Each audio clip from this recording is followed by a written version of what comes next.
The slide up here, though, is good.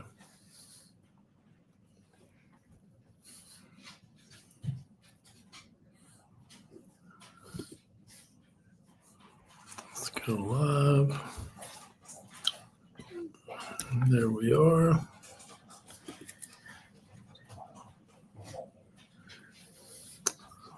We go back over here.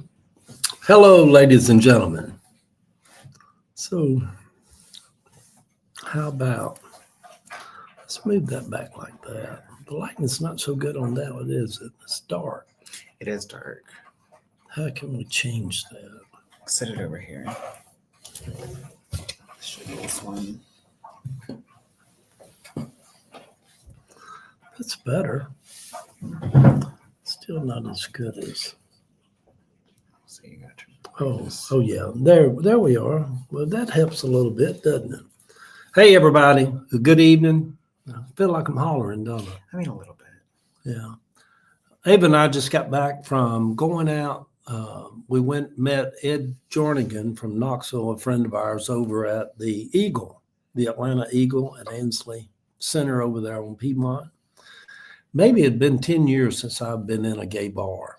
And so anyhow, I woke up this afternoon and, it's holiday weekend and Ed's in town. So I text Ed and I'm like, how about we meet over there and have a drink or whatever? Of course, Ed being a good Christian man, he just had a Coca-Cola. We're getting set up here to go live. A couple of things we're going to talk about. Why is it hung up? Interesting. We're trying to work out some technological. Trying to work out some stuff. We'll figure it out. Gives people time to stop by and say hello, come in. Hey, Linda, over on TikTok. We got all kind of echoes and bouncing around going, and I'm sure y'all can hear it over on Instagram.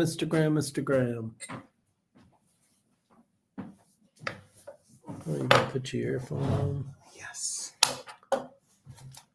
So is it good now? It is. Okay. Well, hello, everybody. Out there in America. Been a long time since I had any alcohol. I had a vodka orange juice. What did you get? A Moscow Mule? I did. And then we sat there for like an hour, and these three gentlemen stopped in where we were sitting and told us their whole life story. And but anyhow, good evening, everybody. There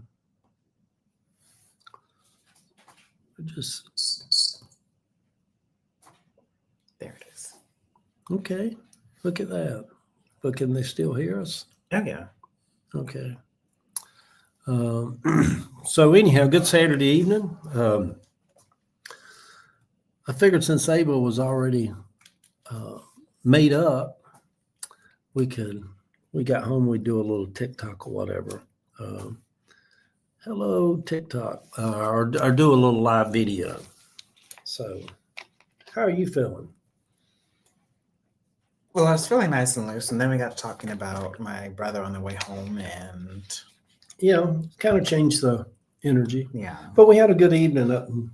Even during that, maybe he needed to be talked about. Maybe. Yeah, on the way home, Ava's older brother Chris died 2 or 3 years ago. 6 now. 6 years ago. Time goes by, don't it? It does. And so on the way home, I asked her a couple of questions about Chris. Maybe, who knows? I don't know these things. He might have been sitting in the car with us. He might have, his presence maybe made us talk about him. Hey, Stephanie over on Facebook. I want to talk about 3 things here this evening. We're going to be on maybe, what time is it? We're on. It's 9 o'clock and the sun is just setting. Yeah, it's. We're going to talk about 3 things.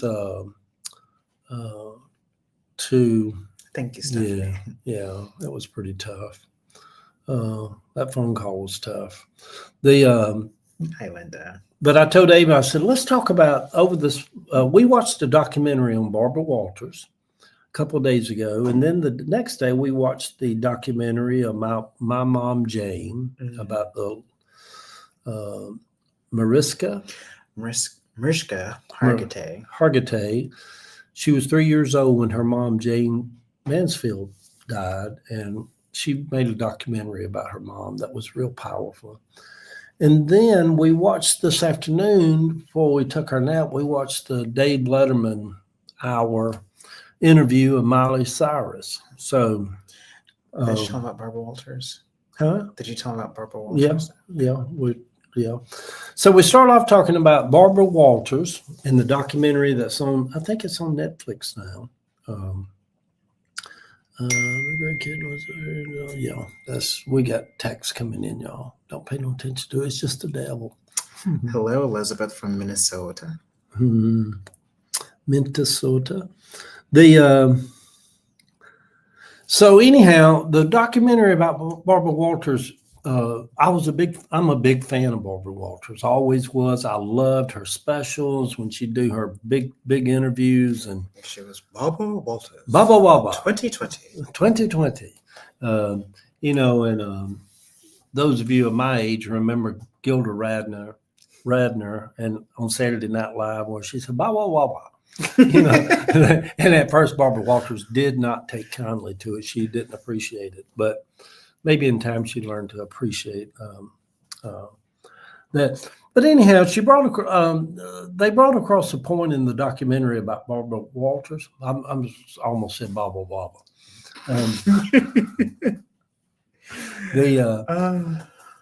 They brought across the point that about the era of getting the big interview, because the documentary is about her, and Diane Sawyer was real antagonists of trying to outdo each other all the years of their career or whatever. Who's going to get the big interview? And even Oprah Winfrey was on there talking about that she had originally had Monica Lewinsky scheduled to come on the Oprah Winfrey show for an hour interview, and Barbara Walters just swooped in and brought the whole forces of ABC and stole that interview away from the Oprah show. And you just have to. Ava's already having to block people. So, but anyhow, they talked about the big interview, the era of people having, getting the big story. The big interview is over because of what we're doing right here tonight. Eddie Sellers is interviewing one of the biggest stars in Atlanta. So tonight I'm interviewing the one and only Ava Davis, the big interview, and I'm Baba Wawa. So, oh my goodness. But there is some truth in that. Nowadays, people interview themselves. They were saying in the documentary that if there was a big person in the social genre out there that had a big story to tell, they don't no longer need a Barbara Walters or an Oprah Winfrey. They just go on TikTok or Instagram and just talk directly to the people, unedited. And they were talking about social media has changed that. Used to be 2020 and Primetime Live, and the big draw was they'd say, somebody was going to be interviewed on those shows, and then they had these premier interviewers like Barbara Walters or Diane Sawyer or Tom Brokaw or somebody to interview them. That era's gone. People don't do that anymore. And they paid a lot of money for those interviews too. Yeah. Monica Lewinsky was offered $1 million for her first interview, and she did it for free with Barbara Walters. Thank you. I love this necklace too. And Elizabeth, you had a question. Mm-hmm. So, but anyhow, after we watched that, there wasn't much to that to go to. For the Barbara Walters. Yeah. Was there anything else about that? No, well, it just kind of laid the foundation. It was an interesting side note that Barbara Walters' father, Lou Walters, started this club called, I can't remember the name of it. The Latin Quarter. The Latin Quarter in New York. And then, so we had just watched the Barbara Walters documentary, and then we're watching the Jane Mansfield documentary the next day. And that's where Jane met Mickey Hargitay, the great love of her life. Yeah. The other thing I would say about the Barbara Walters documentary, Blah. we see these people who have these extraordinary lives, live in penthouses on Fifth Avenue, travel on private planes, and are a part of our social system here in America, like a Barbara Walters. And then on these documentaries, you get to see that having all that they wasn't really happy. They wasn't happy people. Jane or Barbara? Barbara. Yeah. That, for years she adopted a little girl that everybody knows her said she probably shouldn't have, because then she gets this little girl, 3 years old or whatever, and then she spends the next 20 years of her life constantly 7 days a week traveling the world and really has very little time for the little girl. And they went through years of estrangement. It really can't. Cricket said money can't buy happiness. It No. can't. And you didn't get the sense from the documentary that Barbara was ever happy. She was driven. Stephanie said she heard she was hard to get along with.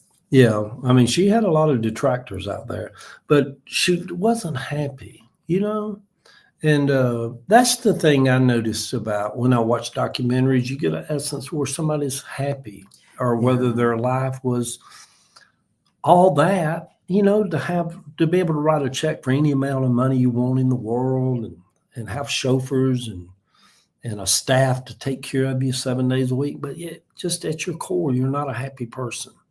And I kind of got a little bit of that from the Barbara Walters documentary. Now, the next documentary, My Mom Jane, by Mariska Hargitay, who is pretty famous in her own right after 20 years of being on television. Law and Order SVU. Eddie had no idea, I had no idea who she was, what she was on. It was absolutely wild. And I'm like, baby, like if you talk to basically any woman or queer person in America, they know who this lady is. They've helped all of us through some very I don't difficult watch times. network television. I don't watch ABC, NBC, CBS. I don't even know if they're still out there. Most of the time I watch Netflix or Hulu or some documentary or something. But evidently she's pretty famous in her own right. But I just really fell in love 100% with 100% across the board. Yeah. Period. I fell in love with her, though, watching just the core essence of who she was as she made this documentary about her mom. Now, I knew going into it that Mariska was Jane Mansfield's daughter. I didn't know this aspect of it. And I knew of Jane Mansfield. Really all that I knew about her was that she was a Marilyn Monroe lookalike, trying to be Marilyn Monroe. For a lack of big better tits, words. blonde hair. Big tits, blonde hair. And so Mariska does this documentary to learn about her mom, and it's teaching us along the way. And it really does paint this complicated picture of her mother. As a human, as a very smart person. She played the violin, she played the piano, she spoke Hungarian, she spoke 5 different languages. Spanish, French. Yeah, she was very, and she had a child at 16. Yeah, and you have to assume you have to, she went there to be a serious actress, and within months she had dresses with her boobs all poking out and her hair was bleached platinum.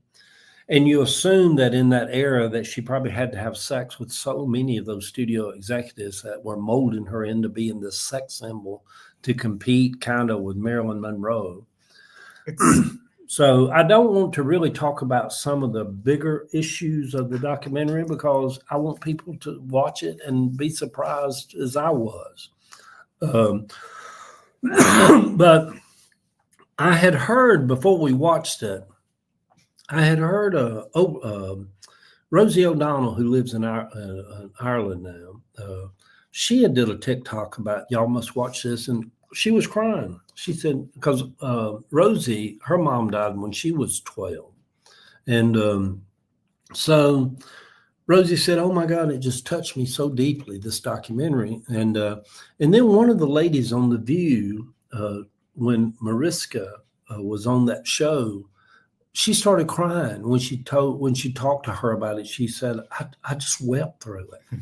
And so I already went into watching it thinking, it's probably going to make me a little teary eyed.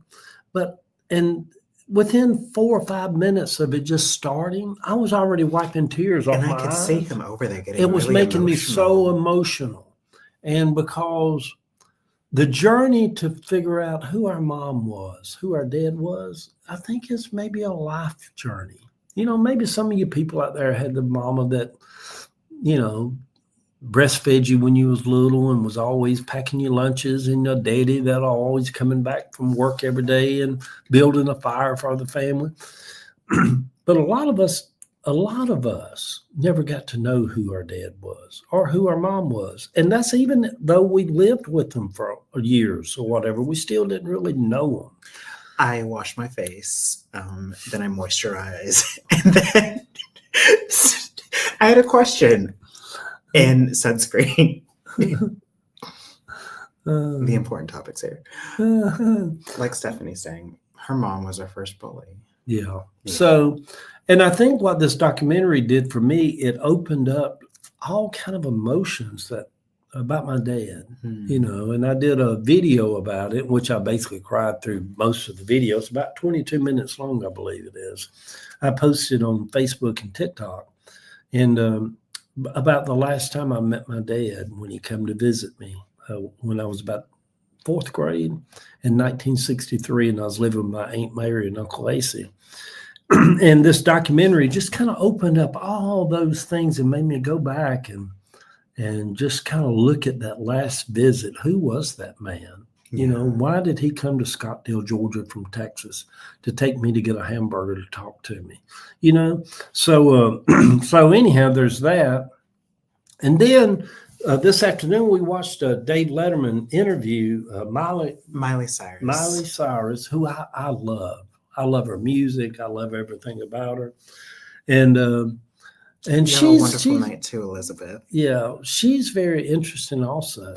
I can tell you the moment Eddie fell in love with Miley Cyrus. We were watching SNL. It was like the 40th or 35th or something like that. Yeah. And they were just doing kind of a musical thing. And Miley Cyrus comes on and covers Paul Simon. It was a Paul Simon special. And she covered, I forget which Paul Simon song it was. It's where she's doing all the names. Yeah. But we're 50 ways. That's it. And you stopped and you. Oh my God, she did such a good job on that. I'm like, oh my God, I love her. Legs. It is from the Netflix series, yes. Yeah. So, for Dave to interview her in a way where they're just sitting there and Stephanie, she's very talented. Yeah, she's very talented. Very talented. And you can see that too coming across in the interview. And she talks about too, and I can see this in a lot of performers because I have horrible anxiety myself, but she talks about coming out of the pandemic and doing this huge stadium concert in Mexico City with 120-something thousand people. And just like, I can't do this anymore. And it's good. There's a lot of good stuff on TV. Among the thousands of things we get, slip out the back, Jack. Yes, that's it. Yeah, make a little plan, Stan. She's very talented, and also it's Dave interviewed her mom too, and she's gifted to have a very loving, good mama that kind of goes around the world with her. I've noticed the ones. Whether it's Miley Cyrus or Taylor Swift or Beyonce, I consider all of them child stars. They had their mom in their corner protecting them from Hollywood, unlike Jane Mansfield, who went to Hollywood on her own. Yeah, the Jane Mansfield thing, y'all. That was disturbing. That was kind of disturbing. There's parts of that documentary that's so disturbing. But in spite of all that, the daughter that has put this documentary together, I think sometimes people do a documentary that actually changes people's lives. Mm-hmm. And it's kind of throws a lifeline out to many people. And it was done in a way where, my God, it was just, it's gonna make a difference in a lot of people who's doing that. So anyway, having said all that, good evening, good Saturday evening. Eddie Williams Sellers and the famous, the one and only Ava Davis coming to you from our little dining room in East Point, Georgia. You can just call me Miss Sellers. We've been out to a gay bar, y'all. Scandalous. They put me in a cage. Had a vodka orange juice, and then we went up to Bangkok. Oh, Katie said she watched it twice. It's so good. Yeah, it made me real emotional. Made me real emotional. We did watch the Paul Rubin documentary on HBO. Oh my God. Was that not good? Oh my goodness. The Pee Wee Herman documentary. It was that Pee Wee Herman was so good. Finding out about that early part of his life was really interesting. And then I remember, because I was in high school when the whole stuff about the tapes and the FBI raiding his house came out, and I never followed up with that. For the rest of my life, I just assumed oh, well, he's just a creep. But he was cleared of all that. Yeah. And the thing about it is, his big scandal happened because he was accused of masturbating in what we called back then a Jack Shack, where you go into these little dinky porn video theaters, which were around Atlanta and all across the country. And it was only men in them. There's mostly gay men in them. And people would masturbate while porn was playing. That was his big scandal. Oh, he got caught masturbating. If he'd been anybody other than Pee Wee Herman, nobody would have made nothing of it. He wouldn't have been arrested. He wouldn't have been charged. It's just get out of here, dude. Quit that. But yet they tried to destroy him over. He wasn't out at that time. A lot of gay men. He was back in the closet. He was out at first. He came out, went back in. And went back in to pursue a career in Hollywood. So his big scandal that tried to bring him down was him masturbating in a darkened porn theater. Stephanie, it did ruin his reputation. It did ruin him. And my God, ruin over that? Good heavens. Who hadn't done that? I'm just being silly. But yeah, the Paul Rubin documentary was good also. So anyhow, y'all, it's hot here in Atlanta. We do. It's 4th of July weekend. What other series? We watched another series. Oh, it was the Australian one we watched the first season of. Yeah, we watched that. That wasn't that good, but there was that other one where it made you so uncomfortable. Oh, Overcompensating. Overcompensated. That was really good. It was really good. Overcompensated. Again, I have horrible vicarious embarrassment or whatever. So I'm literally hiding under the blanket and running out of the room trying to watch this show. And it's done really well. And you see the point that he's building about someone who has not really come out and they're in college and overcompensate. So he's trying to overcompensate that he's not gay. And trying to prove that he's trying to prove that he's not gay. And the series about him trying to be all heterosexual. Good, Katie, and it was so I died every at least 5 times an episode. Side note, our festival director, Jim, interviewed him, did not tell anyone. Yeah, it was good. It was sad, that last episode. Katie said that last episode was so sad. Oh my God. Yeah. Y'all need to watch Overcompensating. So anyway, tomorrow I tape an audition. I'm really excited and nervous about it. Okay. And then coming up in a few weeks, we go to Macon one weekend. Yes. Overcompensate is the name of that series, Sherry. So we are going to the Macon Film Festival in the middle of August 22nd, that weekend, because a short film that I made along with my friends, it has been accepted into the Macon Film Festival and is screening at 3-something in the afternoon at the Macon Film Festival. And so we've booked a hotel room and we're going to go. We're going to be in downtown Macon, Georgia. Downtown Macon. You know, I heard people in Macon eat a lot of bacon. That's what I heard too. They were just faking it. But, yeah. So I figured we explored the little downtown area of Macon that weekend while we're down there. Thank you. I'm excited about it. I hate seeing myself on the screen though. Yeah. So, Thank you, Legs. It's really weird too. I guess I just make all of my short films about Eddie, like the Duchess was about Eddie, and this one is going to be Eddie watching us play out on the big screen again. yeah. But I love him. Yeah. I think I want to do a documentary one day. Thank you, Stephanie. I have learned to tackle my anxiety in different ways. Yeah, that's the other thing about the thing watching Miley Cyrus with Dave Letterman. She has a lot of anxiety that she has almost commitment phobia, which is hard to be a star and they want you to sign a contract to be here in Boston in April or whatever. And she, yeah, we were down in Rhonda. We was down in Macon at the what's that theater we went to see that?